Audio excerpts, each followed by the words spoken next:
the swearing-in ceremony, Mamdani took the oath with his hand placed on the Quran, which is the first in the New York City's history. Now, just a day after the inauguration, a handwritten note by the Mayor Mamdani is now grabbing headlines back in India. A note written for Umar Khalid, the 2020 Delhi riots accused. This letter was delivered to Umar Khalid's parents, who met Mamdani in the United States last December, and they discussed Khalid's case with him. Now, the letter reads, and I quote, "Dear Umar, I think of your words on bitterness often and the importance of not letting it consume oneself. It was a pleasure to meet your parents. We are all thinking of you," is what Mamdani has written in that letter that you can also see on the screen. Umar's father says that Mamdani showed solidarity with the anti-CAA protesters during the meeting in December last year. Here's what he had to say. असल में 9 तारीख को New York में मेरी ज़ोहरान ममदानी से मुलाकात हुई। उन्होंने कंसर्न का इजहार किया कि भाई एक नौजवान होनहार तालिब इल्म जिसने कई अहम इशूज़ उठाए हैं, देश के बड़े बड़े इशूज़ के ऊपर सवालात खड़े किए हैं, CAA NRC की तहरीक चलाई है, तो ऐसे आदमी को 5 साल से ज़्यादा अरसे तक जेल में रखना, ट्रायल का शुरू ना होना और उसके साथ साथ जो है बेल का न मिलना, ये हमारे लिए बड़ा अफसोसनाक वाक़या है। Now, as Zohran Mamdani thinks of Umar Khalid from the United States, one wonders what does he think of the Delhi police, what they have told the court so far as far as the case is concerned.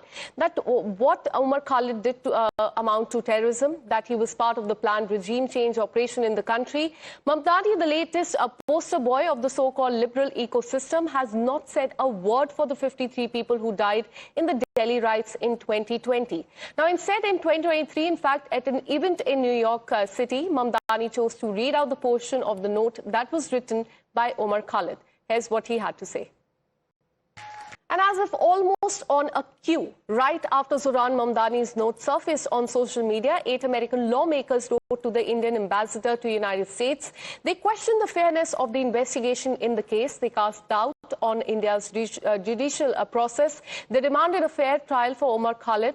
And this letter was then quickly followed by a global amplification drive. An NGO, the Indian American Muslim Council, also called as IAMC, pushed the same persecution narrative. Then came an escalation, a call for international action against India. But here's what shocks the most. Instead of telling these offshore voices to mind their own business, India's opposition parties echoed their line. Have a look at what they said.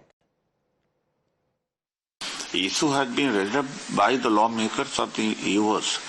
That has definitely become a global news and going to damage the image of the country. Police role is very dubious, and court is also, unfortunately, is dragging and dragging.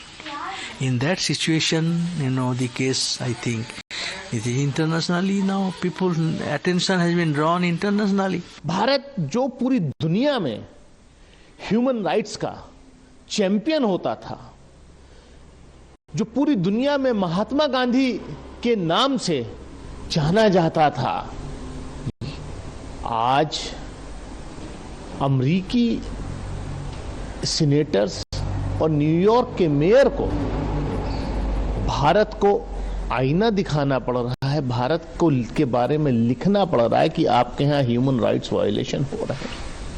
You heard the opposition leaders. Now the Bharatiya Janata Party is putting everyone in the dock, not just the voices that have come in from the United States, but also the political leaders within India. Listen in to the charges coming in from the Bharatiya Janata Party.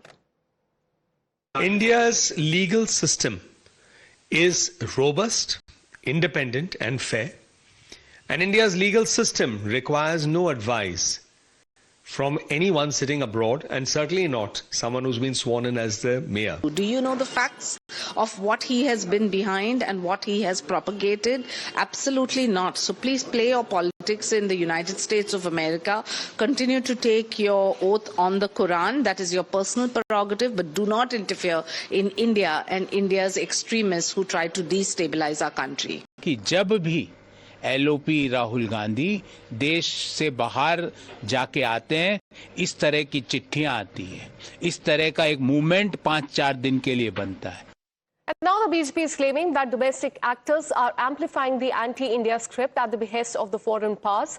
As Rahul Gandhi enjoys his first foreign tour of 2026 in Vietnam, the Saffron Party is pointing out that one of the US lawmakers who has signed the letter met with Rahul Gandhi in the United States in 2024. In 2025, the same lawmaker pushed for legislation targeting India on Islamophobia, and now in 2026, she has signed a letter seeking bail for Umar Khalid.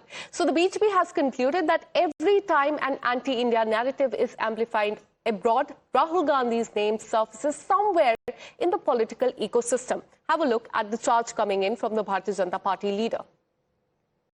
The Bharatiya Janata Party has raised this issue of Rahul Gandhi not just meeting, but actually being a multiplier force for the anti-India forces. It happened in the case of Ilhan Omar. It happened very recently where George Soros Foundation and its forces were meeting Rahul Gandhi to malign the image of a country, and it will not be tolerated.